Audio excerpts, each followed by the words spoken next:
the first book of Moses, called Genesis, chapter 1. And God said, "Let us make man in our image, after our likeness, and let them have dominion over the fish of the sea, and over the fowl of the air, and over the cattle, and over all the earth, and over every creeping thing that creepeth upon the earth." So God created man in his own image. In the image of God created he him. Male and female created he them.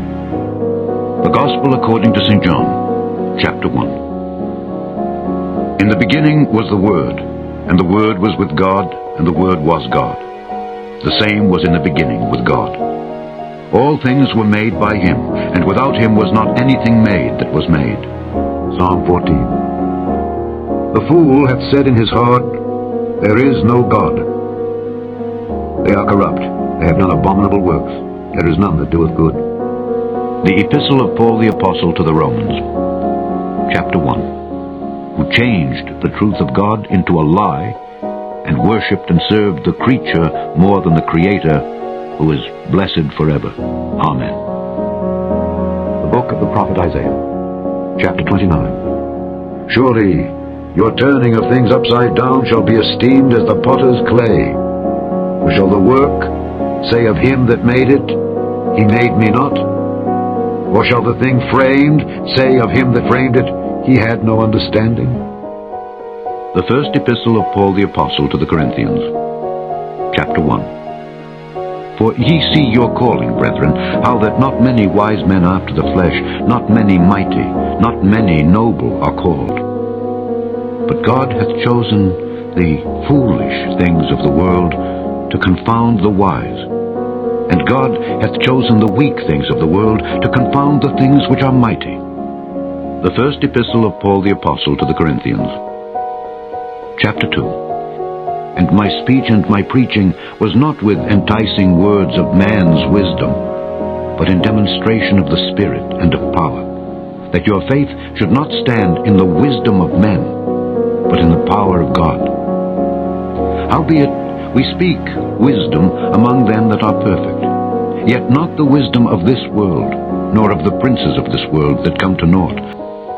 The first epistle general of John, chapter 4. Beloved, believe not every spirit, but try the spirits whether they are of God, because many false prophets are gone out into the world. Hereby know ye the Spirit of God. Every spirit that confesseth that Jesus Christ is come in the flesh is of God, and every spirit that confesseth not that Jesus Christ is come in the flesh is not of God. And this is that spirit of Antichrist, whereof ye have heard that it should come, and even now already is it in the world. Let me ask you this question, which is, why are you so interested in this biblical story as opposed to any other biblical story? Well, that is because, first of all, Jesus believed in the flood model. And it's the basis for the entire authenticity of the Bible. If you can prove that the Genesis story is false, you have destroyed the entire belief system on which Christianity is based. So that's why we use this model to show people that Noah's Ark was real and that the story is true. Well, couldn't the story have been symbolic, metaphor for other kinds of events that took place? How about creation?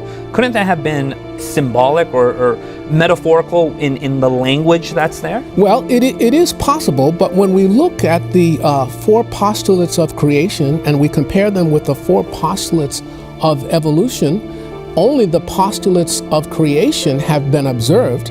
Evolution is based on four major ideas. None of them have ever been observed. Number one, that life comes from non-life. We have not one single example of life coming from non-life.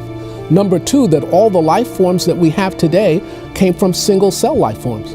Many people do not know that while we do have single-cell life forms that we call bacteria, we have no two-celled life forms, we don't have three-cell life forms, we don't have four-cell life forms, we don't even have five-cell life forms. That is, we go from single-cell bacteria to complex life forms. So there's no evidence that all life comes from single-cell life forms. The third postulate of evolution is that time and chance drive evolution forward, of course, and time works against evolution. The chance of one simple 100-unit protein coming together by accident is a very big number. Time and chance make evolution absolutely absolutely impossible. The fourth postulate that evolution is based on is that what we see today, minor genetic variation in species, is evidence of macroevolution. So because cats are different colors, dogs are different sizes, that means that fish turned into cows.